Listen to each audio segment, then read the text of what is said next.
Good morning, students. Welcome to the mathematics class. And in this video, we are going to discuss few more concepts related to triangles. So in that, first of all, let us see the definition of median of a triangle. Median. See, median is the line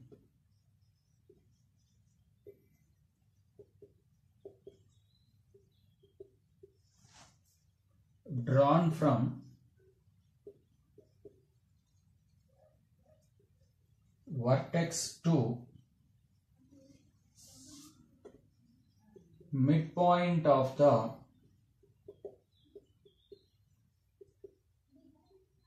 opposite side of a triangle. Okay, look at the definition. Median is the line which is drawn from vertex to midpoint of the opposite side of a triangle. See, suppose let it be the triangle ABC, and you see, suppose assume that D is the midpoint of side BC. D is the midpoint of side BC. Now the line drawn from vertex to midpoint of opposite side. This is, say this point is D. See now AD is a line which is drawn from vertex of a triangle to the midpoint of its opposite side. And here AD is one of the median. In the same manner, see, suppose E is the midpoint of side AC. Now join BE, which is also represents another median. Now in the same way, we can draw the median from vertex C to the opposite side AB. Let this midpoint is F. I mean, these two parts are equal and these two parts are equal because E is the midpoint. Similarly, these two parts are also equal. Understood? So here I can say that AD bar, BE bar and CF bar are the medians. And you see, my dear, here all these medians are passing through the same point. Hence what we can say, if three or more lines are passing through the same point, then the lines are concurrent lines. Of course, here lines are nothing but what? Medians. So that's what I can say, that in a triangle, medians are concurrent. Medians are concurrent because all the three medians passes through the same point. And you know, the point of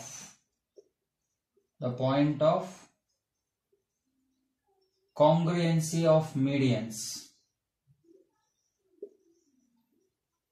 Congruency of medians is called centroid. Centroid of the triangle. Okay, and the centroid is usually denoted by G. Centroid denoted by G. Okay, and G divides.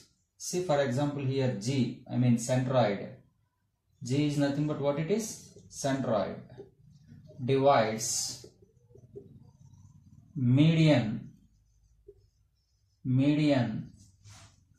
in the ratio in the ratio 2:1 from the vertex.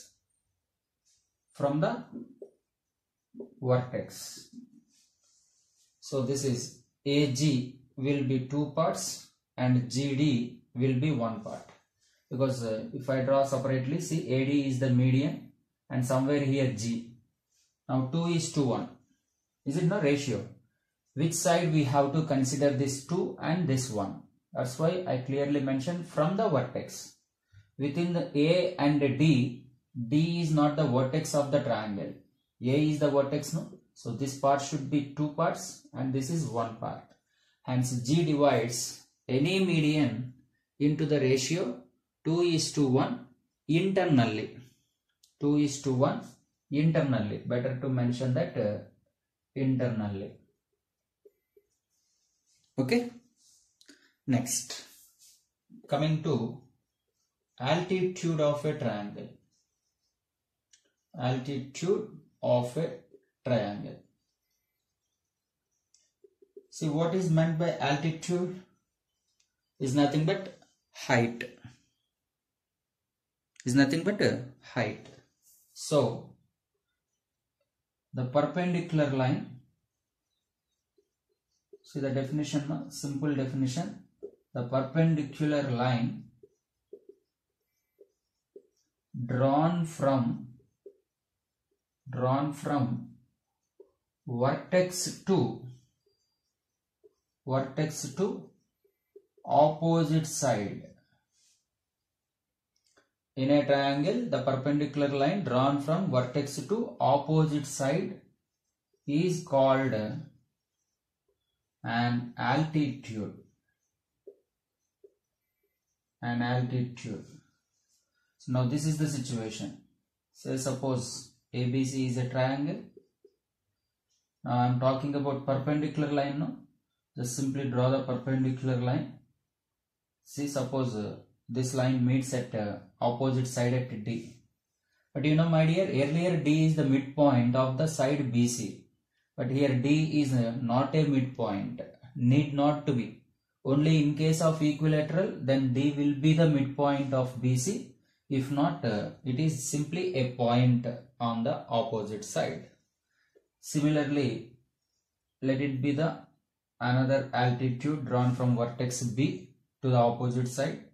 In the same way, let it be the third one is CF, be one more altitude. So just like medians, if you can observe here, all these altitudes are passing through the same point. I mean, I can say that in a triangle,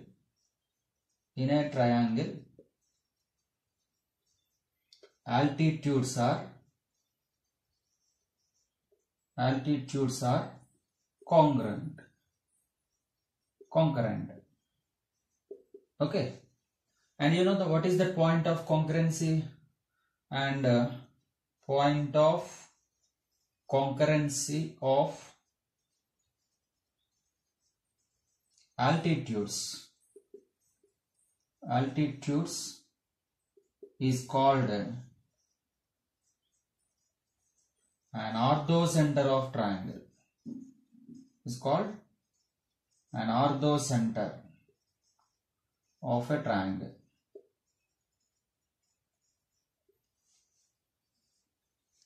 And usually orthocenter will be denoted by H or O. Denoted by capital H, or some authors denote even with the letter O. Right, children? See, point of concurrence of medians is called centroid, and point of concurrency of altitudes is called orthocenter. Okay. Now let us see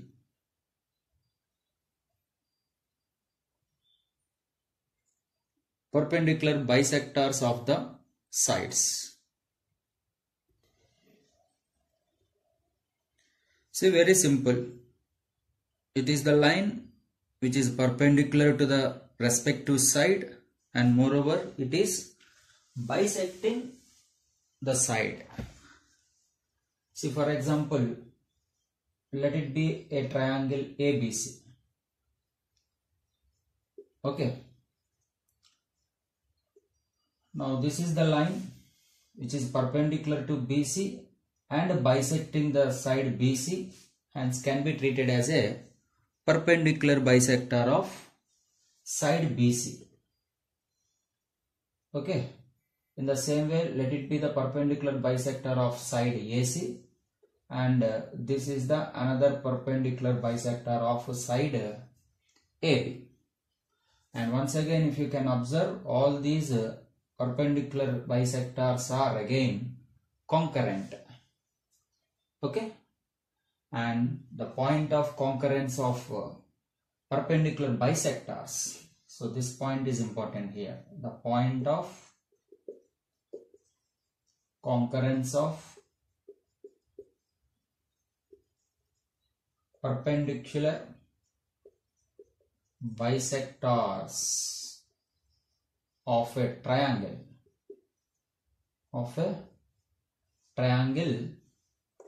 is called circumcenter. Is called circumcenter, denoted by capital S. Okay.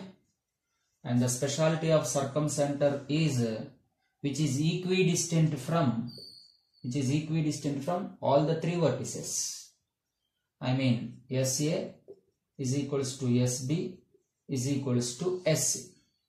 So circumcenter is the center or is a point which is equidistant from all the three vertices of a triangle. Okay, ma. And this SCI, SB, SC is nothing but denoted as a circumradius. See, for example, taking S as a center, now SA or SB or SC. See, either SA as a radius, SB as a radius, or SC as a radius. If you draw a circle, then that circle will be in this manner, which is passes through the vertices of triangle ABC. Okay, so that's why this circle is known as a circumcircle. And what is its radius, you know? Circumradius. So therefore, the radius of the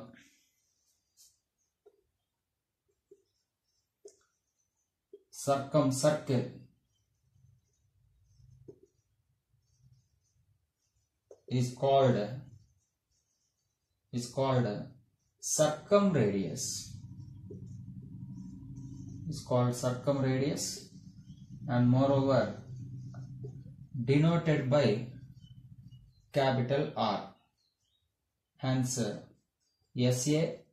SB, SC, all these are nothing but distance from center to the point on the circle, which is a radius. Hence all these I can equate it to capital R, which represents circumcircle and circumradius.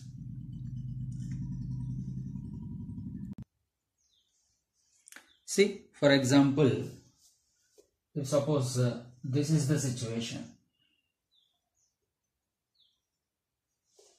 I mean, this triangle is a acute triangle. Acute triangle. Sometimes this can be the situation number 2. What is it?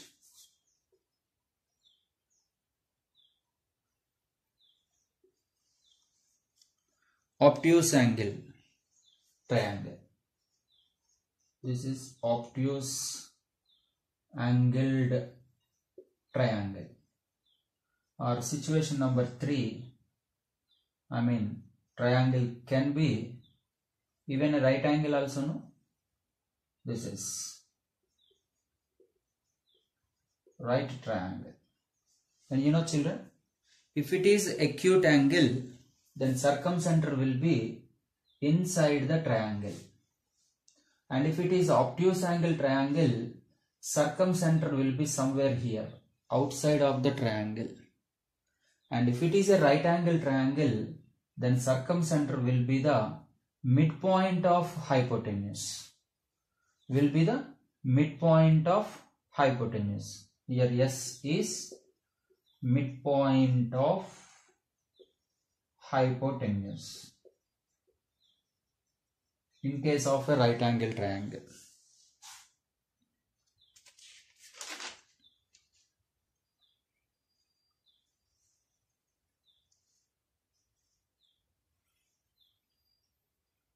In the same way,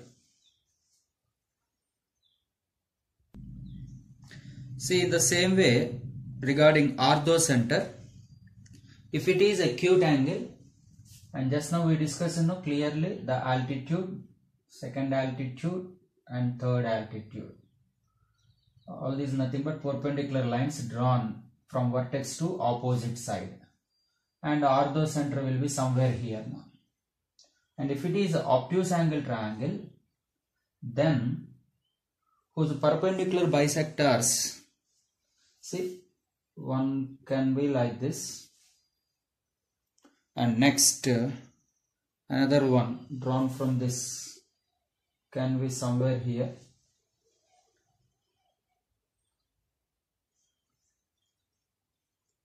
and the third one will be here somewhere, and finally, if you can furtherly extend these things, then the orthocenter will be outside somewhere here outside, just like a circumcenter. Even orthocenter also, in case of obtuse triangle, will be out of the triangle, whereas acute angle triangle, even circumcenter lies inside and orthocenter also lies inside the triangle. And when you come to right angle, here circumcenter will be, circumcenter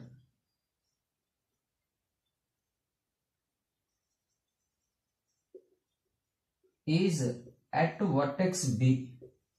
I mean the vertex which is 90 degrees, the same vertex can be treated as circumcenter. Yes.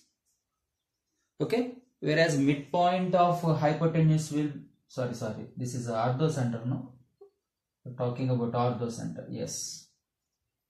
Yeah, orthocenter is at vertex B. Hence, this is, I can take it as H. Whereas circumcenter will be the midpoint of hypotenuse in case of a right angled triangle.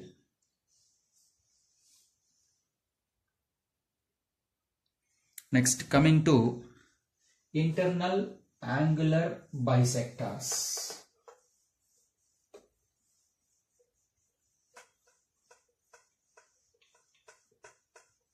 Internal angular bisectors.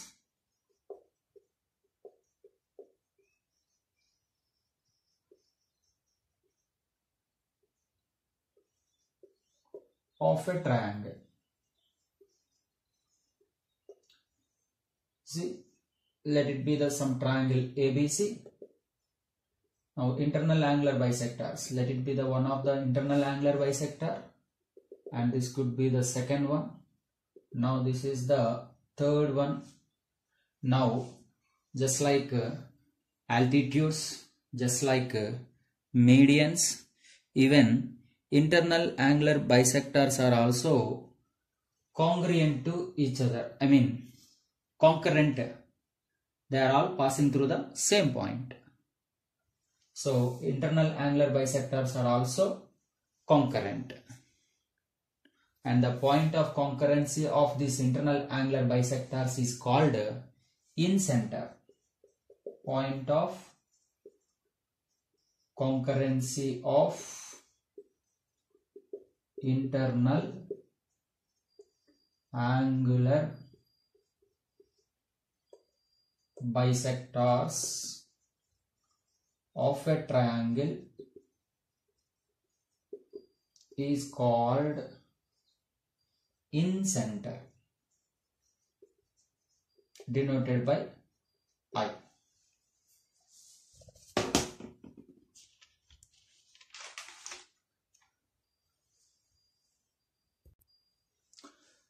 So now from this in center, if you draw the perpendicular to the sides, say suppose IM and this is IN and another can be IK, the perpendiculars drawn from in center to the sides of a triangle. Sides of a triangle. Okay. Now taking IM comma IN or IK as radius. If you draw a circle, then the circle touches the triangle sides internally in this manner, and that's why this circle is known as incircle, whose center is known as incenter, and whose radius is known as inradius. Radius of incircle. Inradius is nothing but see, this is IM, which is equals to IN, which is equals to IK, and usually we denote with small r, where small r stands for radius of the incircle.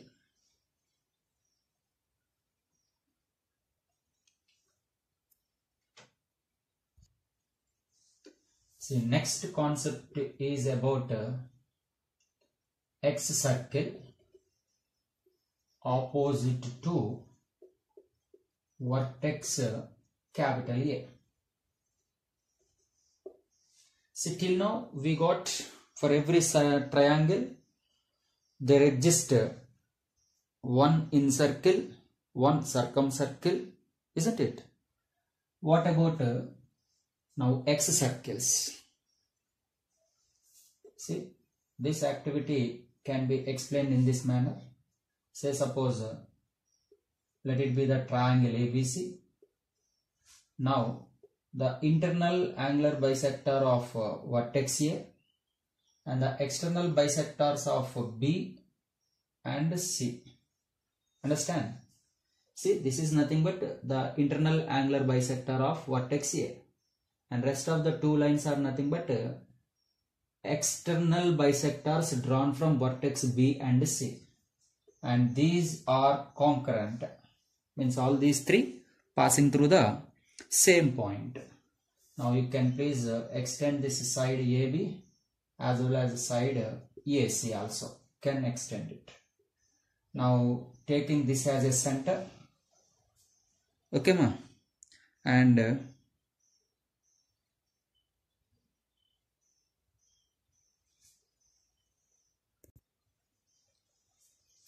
so let it be, take it as I suppose, and this point is say some any other point, suppose again here as a M.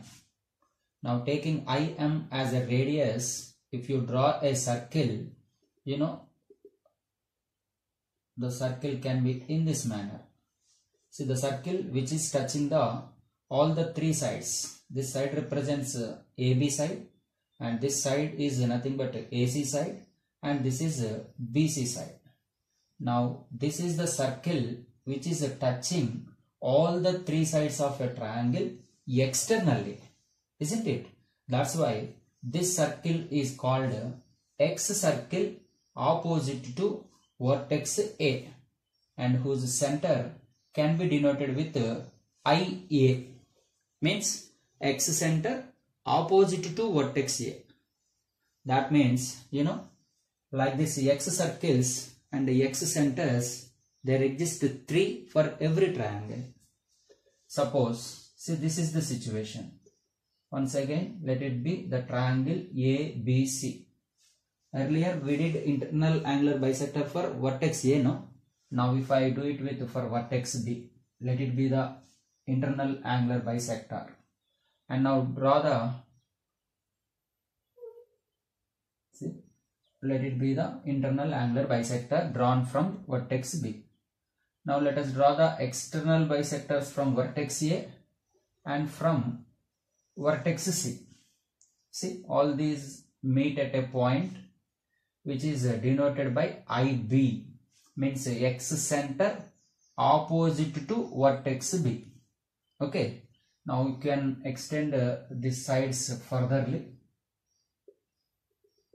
and taking this as center and this part as a radius. If you draw a circle, then there exists a circle which touches all the three sides. This is side BC, this is side AB, and this is nothing but side AC. So the circle which touches all the three sides of a triangle externally, outside the triangle, no? Out of the triangle, these circles. That's why these circles are known as X circles, and the centers are known as X centers. So similarly, opposite to vertex C also can draw, let it be the internal angular bisector. Okay, now this is the external angular bisector drawn from A and drawn from B. Once again, see this, and you can extend this side as well as this side. Now taking as center and as this part as a radius. Now if you can draw a circle, and this is the way there exists a circle which touches again all the three sides of a triangle externally, and this center is known as X center opposite to vertex C. So do you understand now? There are three X circles, definitely three X centers denoted by IA, IB and IC, and whose radius are denoted by X radius R1, and for this circle small r2, and for this circle small r3. I1, I2, I3. Do one thing. We consider no ABC. Okay. IA, IB, IC are nothing but X centers. X centers. Whereas R1, R2, R3 denotes X radius. Please do not confuse them. And always small r is in radius. Radius of in circle. And I stands for in center. Okay. And capital R is denoted by circumradius. Whereas S indicates circumcenter. And H is nothing but orthocenter.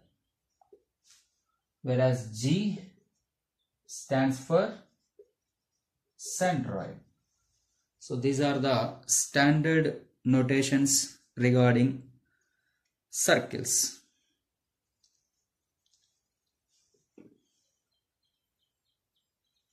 Next.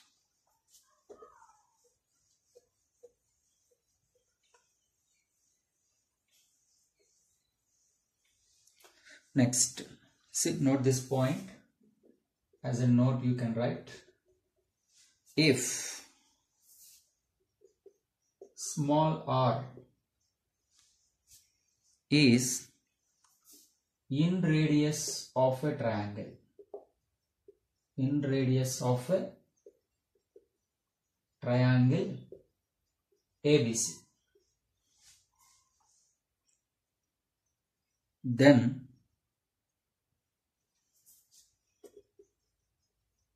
show that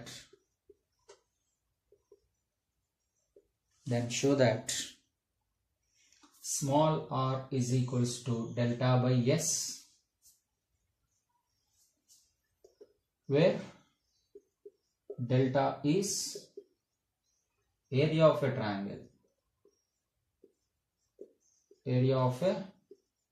triangle, and moreover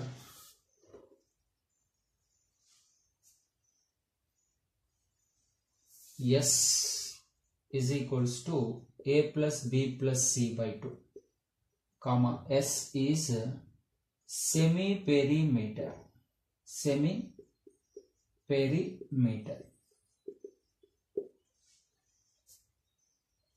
Come on, think, how can we prove this? Radius small r is equals to delta by S as well as semi perimeter, S is equals to, please do not confuse it, here it is S again. Earlier we already denoted S stands for circumcenter, but when you coming to this formula, A plus B plus C by 2, which is clearly a semi perimeter. Right, children? See, coming to proof, or instead of note you can take it as theorem, why not? Okay, then coming to proof, let us consider a triangle ABC. ABC. Okay. So talking about in radius, let us take internal angular bisectors. Now this point of concurrency is nothing but in center, no, I. Let it be I. Now from this in center, draw the perpendicular to the side 1, to the side 2 and to the side 3, all the 3 sides. Take it as M, N, as some K. And I think you all know, no? This entire side BC is denoted with small a, and entire side AC, I mean vertex opposite to B, the side is represented with small b. Small b stands for length of the side. Capital B stands for vertex. And even in the same manner, now this side is, since opposite to vertex C, will be denoted with small c. And you all know, just now we discussed taking I as a center and either IN or IM or IK as a radius. If you draw the circle, then let it be the in circle. Okay, ma. Now I want area of entire triangle ABC. Area of entire triangle ABC. See, now I can take it this entire triangle as 3 parts. That is area of triangle IBC plus area of triangle IAC plus area of triangle IAB. I can write it, isn't it? Now anyhow, area of triangle denoted with delta. And see, the basic formula for area of a triangle is half into base into height. See, coming to IBC, in this triangle the base is BC, whereas the height is IM. Hence I can write half into base BC into height, which is IM, plus coming to IAC triangle, half into again base AC into height is IN, and once again third one, half into base AB into height IK. Okay, ma. So from this I can say that delta is equals to half into side BC denoted by small a, and IM is nothing but in radius, no? So in radius is a small r, a into r. Okay, plus half into, see, AC stands for small b and this is again small r, radius, half into AB side denoted with small c, no, into again r. So delta is equals to, I think we can take half into r, we can take common, half we can take common, r also we can take common, then this is a plus b plus c. Okay, so you know my dear, a plus b plus c is nothing but perimeter, no, sum of the 3 sides, perimeter. Hence half into r into, this is I can take it as 2s, 2s with s is semi perimeter, then twice of this 2s will be the entire perimeter. Now 2 gets cancelled. From this Actually what we got it ma? Delta is equals to, formula is R into S, and from this I can say that small r is equals to delta by S. Small r in radius can also be represented with the help of area of a triangle delta and semi-perimeter S. Understood? No? And we all know perimeter, which is nothing but sum of the sides A plus B plus C. Perimeter is denoted with 2S. 2S is equals to A plus B plus C, and from this S means semi-perimeter, which is equals to A plus B plus C by 2. But most of the students, they will confuse. They may think S as a perimeter, but not S is the perimeter. 2S is the perimeter and S is half of it. That is semi-perimeter.